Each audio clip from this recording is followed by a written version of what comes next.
suite après le président André Quignon.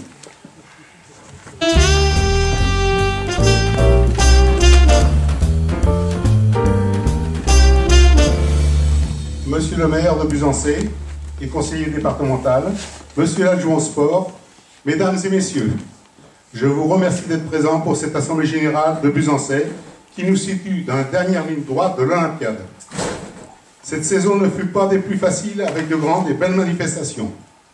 La première, début octobre, fut l'organisation du top 10 européen dans le Palais des Sports de Tours. Quel travail et quelle belle compétition!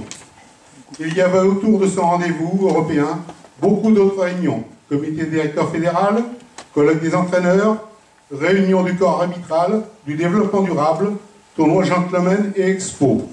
Toutes ces réunions nous prirent beaucoup de temps, d'énergie malgré tout.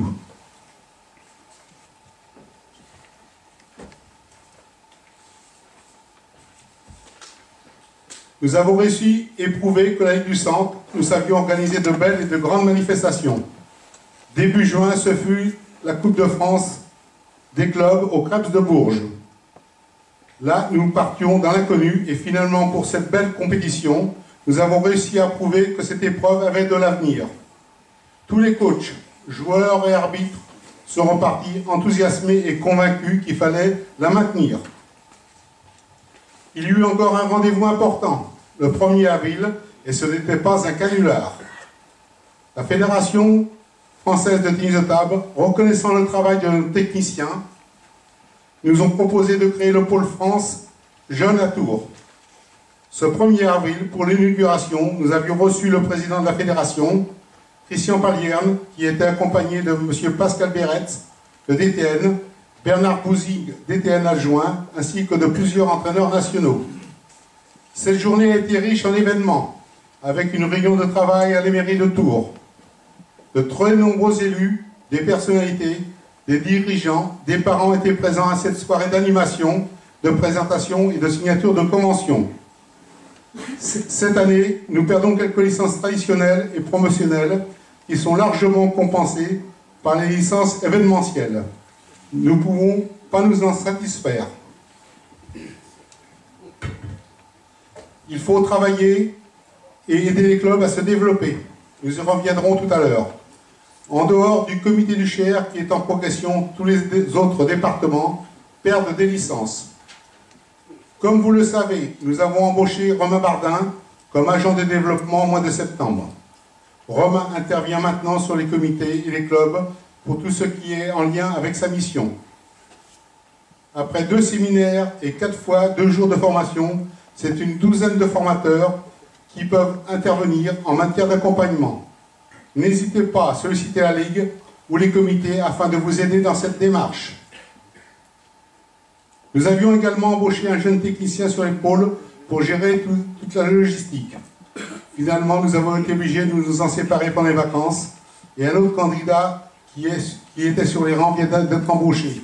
Hugo Berger vient de remplacer Baptiste Verneau sur le pôle France.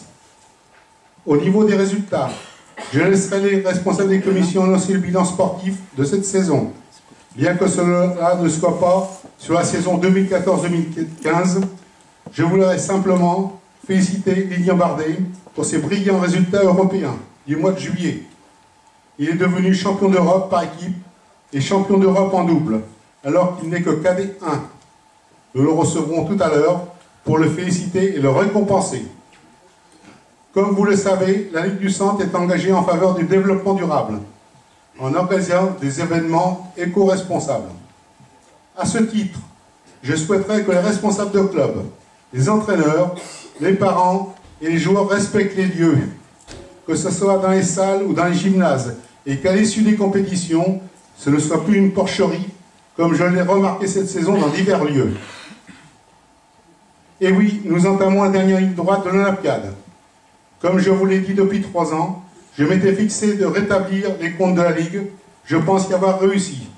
Car cette année encore, nous avons réussi à équilibrer et même fructifier les comptes. Le top 10 y est pour beaucoup aussi. Je peux vous annoncer que j'aurais fait un mandat sans vous augmenter d'un centime les adhésions, les licences ou les engagements par équipe ou individuels. Les comptes sont maintenant bien équilibrés. Nous allons pouvoir nous atteler à un autre challenge. Ce sera la mission de la nouvelle équipe pour la prochaine Olympiade. Je tiens à remercier tous nos partenaires, que ce soit la région Centre-Val de Loire, la DRJS, nos sponsors et tous ceux qui nous aident au quotidien. Merci également à nos secrétaires, nos techniciens, sans oublier notre CTR, tous les membres du comité directeur de la Ligue, ainsi que toutes les personnes qui travaillent souvent dans l'ombre pour que le tennis de table soit reconnu comme un grand sport, une grande discipline de la région Centre-Val de Loire. Je voudrais remercier la municipalité de Besançon, qui est présente avec monsieur le maire et son adjoint en sport, d'avoir mis à notre disposition ce centre culturel Jean Bénard et ce très beau cinéma. Un grand merci au club du CP Besançon, avec son président toujours aussi dynamique, Dominique Lacotte, et à son équipe de bénévoles qui nous a accueillis si chaleureusement. Je ne voudrais pas oublier le comité de l'Inde avec son président chanteur, Gilbert Rago. Je pense qu'il nous chantera une petite chanson tout à l'heure. Il nous interprétera peut-être une chanson en cette fin de réunion. Alors merci à tous, bonne assemblée générale et surtout bonne saison 2015-2016. Merci, Monsieur le Président.